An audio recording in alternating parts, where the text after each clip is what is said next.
Strike आणि air स्ट्राईकला Congress का घाबरतं? ज्या गोष्टीचा अभिमान हवा त्या गोष्टीची भीती का वाटते, असा सवाल मोदींनी आपल्या भाषणादरम्यान उपस्थित केला. तुम्ही मला पुन्हा सेवा करण्याची संधी द्या, अशी आशा पंतप्रधान मोदींनी व्यक्त केली. मुफ्ती आणि अब्दुल्ला कुटुंबानं जम्मू काश्मीरमध्ये 3 पिढ्या बर्बाद केल्या, त्यामुळे त्यांना हटवल्यानं जम्मू काश्मीरची किस्मत चमकू शकते, असं विधान पंतप्रधान मोदींनी केलंय. सोलापुरातल्या अकलूजमध्ये पंतप्रधान मोदींची नियोजित सभा रद्द करा, अशी मागणी काँग्रेसच्या जिल्हाध्यक्षांनी केली. नियमाप्रमाणे 24 तास आधी सभा घेता येत नाही, त्यामुळे काँग्रेसचे जिल्हाध्यक्ष प्रकाश पाटील यांनी या संदर्भात निवडणूक आयोगाकडे तक्रार दाखल केली. डॉक्टर बाबासाहेब आंबेडकरांच्या जयंतीनिमित्तानं पंतप्रधानांनी आंबेडकर यांच्या प्रतिमेला अभिवादन केलं. यावेळी पंतप्रधान मोदींसह रामदास आठवले आणि केंद्रीय मंत्री उपस्थित होते. देशभरात आज महामानव डॉक्टर बाबासाहेब आंबेडकर यांची 128वी जयंती साजरी केली जाते आणि महामानवाला अभिवादन करण्यासाठी मोठ्या प्रमाणात भीम अनुयायी मुंबईतल्या चैत्यभूमीवरती दाखल झाले. पहाटेपासूनच महामानवाला अभिवादन करण्यासाठी मोठी गर्दी चैत्यभूमीवरती आहे. दादरच्या चैत्यभूमीवर जाऊन राज्यपाल सी विद्यासागर राव, महापौर विश्वनाथ महाडेश्वर आणि इतर नेत्यांनी बाबासाहेब आंबेडकर यांना अभिवादन केलं. दुसरीकडे नागपूरमधल्या दीक्षाभूमीवर सुद्धा बाबासाहेबांना अभिवादन करण्यासाठी मोठी गर्दी आहे. देशभरात आज बाबासाहेबांच्या जयंतीनिमित्तानं विविध कार्यक्रम आयोजित केले गेलेत. डॉक्टर बाबासाहेब आंबेडकर यांच्या जयंतीनिमित्तानं देशभरात उत्साहाचं वातावरण आहे. देवेंद्र फडणवीस यांनी अहमदाबादमधल्या डॉक्टर आंबेडकरांच्या पुतळ्याला पुष्पहार अर्पण करून अभिवादन केलं. गुहागरमध्ये येऊन माझ्या बाबतीत बोलता, पण विकासाबाबत कोणीच काही बोलत नाही, असा घणाघात तटकरेंनी शिवसेनेवर केला. तसंच 5 वर्षांपूर्वी माझ्यावर आरोप झाले, पण एकही सिद्ध झाला नाही, त्यामुळे सत्ताधारी स्वतःचं अपयश झाकण्यासाठी दुसऱ्यांवर बोलतात, अशी टीका तटकरेंनी केली. महसूल मंत्री चंद्रकांत पाटलांनी जळगावात प्रत्येक व्यक्तीला श्रीमंत करण्याचं वक्तव्य केलंय. याच वक्तव्याचा सामनातून खरपूस समाचार घेतलाय. चंद्रकांत पाटलांना राज्यातून केंद्रीय मंत्रिमंडळात पाठवलं पाहिजे आणि गरिबी हटाव मंत्रालय स्थापन करून त्याची जबाबदारी त्यांच्यावर सोपवायला हवी, असं शिवसेनेच्या मुखपत्र सामनामध्ये आज म्हटलंय. राष्ट्रवादीचे स्टार प्रचारक उदयनराजे यांनी कुत्र्याचा आवाज करून मोदींवर टीका केली. कुत्र्याचा आवाज करून हा आवाज कोणाचा ओळखण्याचं सभेतल्या लोकांना सांगितलं.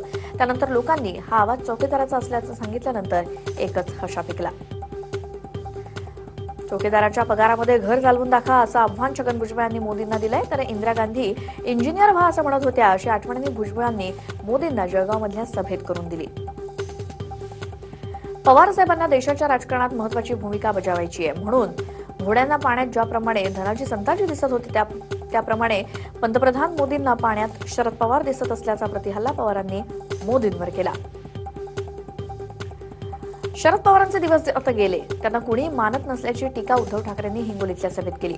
मला शेतीतलं कळत नसलं तरी शेतकऱ्यांचं दुःख कळत असल्याचा टोला उद्धव ठाकरेंनी पवारांना लगावला.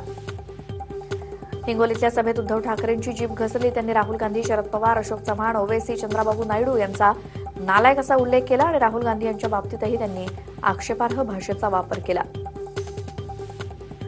मुख्यमंत्री फडणवीसांनी बारामतीतल्या युतीची सभा पाहून पवार कुटुंबियांना झोप लागणार नसल्याचा टोला त्यांनी शरद पवारांना लगावला. बारामतीकर की चौकीदार, आता तुम्हीच योग्य उमेदवारांना मतदान करा, असं आवाहन बारामतीतल्या सभेत मुख्यमंत्र्यांनी जनतेला केलं. 10-12 वर्षात सुप्रिया सुळेंनी बारामतीत काहीही केलं नाही. सुप्रिया सुळे या पूर्णपणे नापास झाल्याची टीका चंद्रकांत पाटलांनी केली. पुरंदरमधून किमान 30 ते 35 हजारांचं मताधिक्य कांचन कुल यांना मिळणार असल्याचा विश्वास त्यांनी बोलून दाखवला. मानखुर्दमधील मोहिते पाटील नगरमधील मनोज कोटक यांच्या प्रचार कार्यालयाचं उद्घाटन प्रसंगी कार्यकर्त्यांमध्ये हाणामारी झाली. आधी कार्यकर्त्यांमध्ये बाचाबाची झाली आणि नंतर हाणामारी झाली. राज ठाकरेंच्या प्रश्नांची उत्तर नसल्यामुळे डोक्याचा भुगा झाला असून मुख्यमंत्र्यांची अवस्था म्हणजे हवा गेलेला फुगा असल्याची टीका संदीप देशपांडेंनी केली. मुख्यमंत्र्यांच्या वक्तव्यानंतर संदीप देशपांडेंनी ट्विट करत ही टीका केली आहे.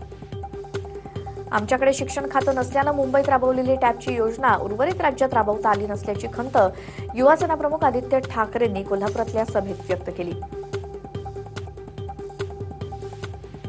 शिवसेनेच्या सुनील धांडे यांनी बीड जिल्हा सहसंपर्क प्रमुख पदाचा राजीनामा दिला. जयदत्त क्षीरसागर यांनी बीडमध्ये अनेक शिवसैनिकांचे संसार उद्ध्वस्त केले आणि त्यांना पक्षात घेतल्यानं नाराज झालेल्या सुनील धांडेंनी राजीनामा दिलाय. धनुष्याला मत म्हणजे मोदींना मत, असं विधान शिवसेनेचे एकनाथ शिंदेंनी वाडा इथल्या सभेत केलं. त्यांच्या विधानामुळे हशा पिकला आणि त्यामुळे त्यांनी लगेचच दुरुस्ती करून धनुष्यबाण निशाणी नसून कमळाला मत म्हणजे मोदींना मत असं सांगितलं. दक्षिण मध्य मुंबईचे युतीचे उमेदवार राहुल शेवाळेंनी बुलेट स्वारी केली. राहुल शिवाय सर्वच माध्यमातून जनतेपर्यंत पोहोचण्याचा प्रयत्न करतायत. बहुजन विकास आघाडीला शिट्टी हे चिन्ह मिळू नये यासाठी भाजप शिवसेनेनं सत्तेचा पूर्ण गैरफायदा घेतल्याचा आरोप हितेंद्र ठाकूर यांनी केलाय. निवडणूक निर्णय अधिकारी आणि मंत्र्यांना सुप्रीम कोर्टात खेचणार असल्याचा इशारा ठाकूर यांनी दिलाय.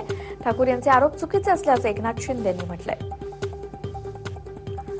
बसपानं लोकसभा निवडणुकीसाठी उमेदवारांची आणखी एक यादी जाहीर केली आहे. उत्तर प्रदेशातील 16 जागांसाठी नवी यादी जाहीर केली तर आंबेडकर नगर लोकसभा जागेसाठी रितेश पांडे यांच्या नावाची घोषणा केली आहे. यूपीच्या रामपूर लोकसभेसाठी सपाच्या आझम खान आणि भाजपच्या जयाप्रदा यांच्यात लढत चांगलीच रंगतेय.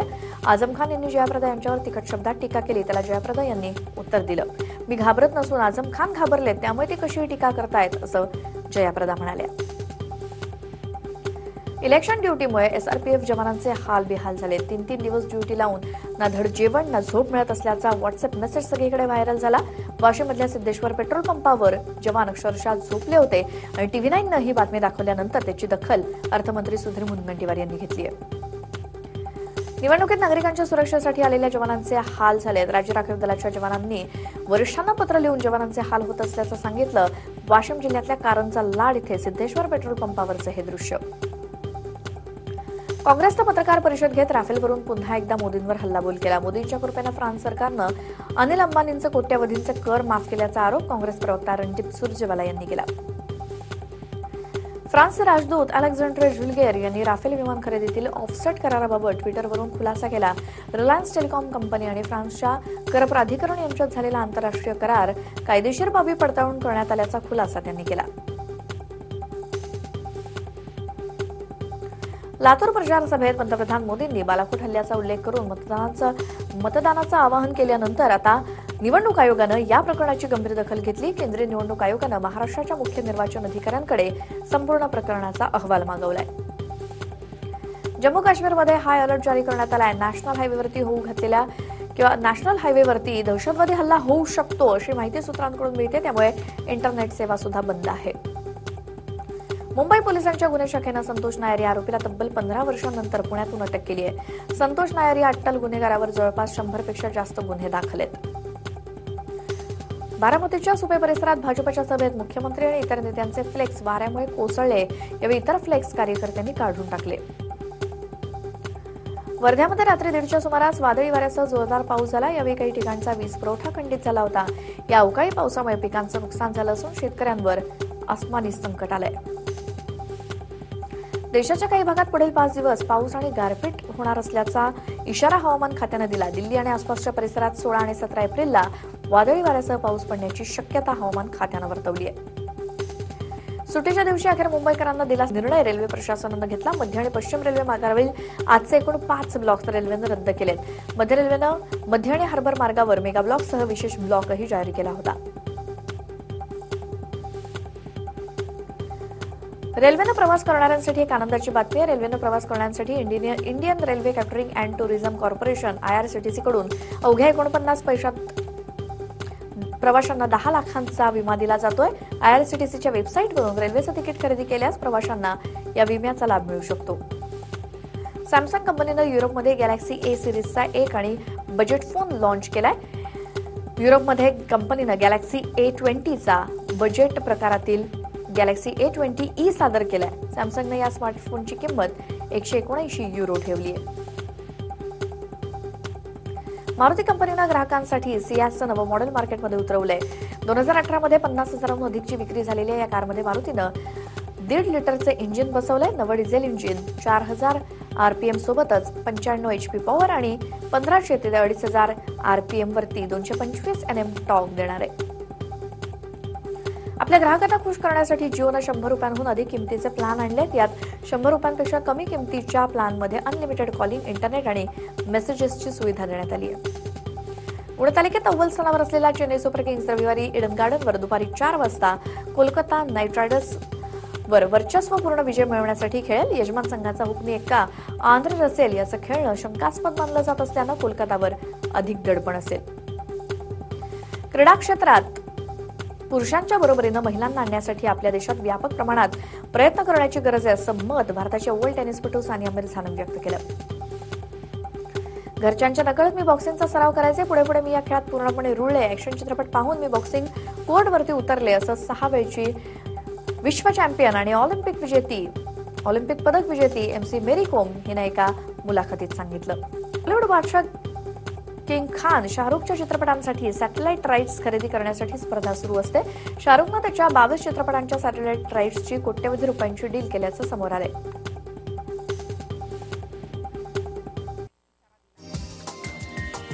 हा व्हिडिओ तुम्हाला आवडला असेल तर असे आणखी व्हिडिओ पाहण्यासाठी TV9चं YouTube चॅनल सबस्क्राईब करा, बेल बटन दाबा. ताज्या घडामोडींसाठी लॉग ऑन करा tv9marathi.com.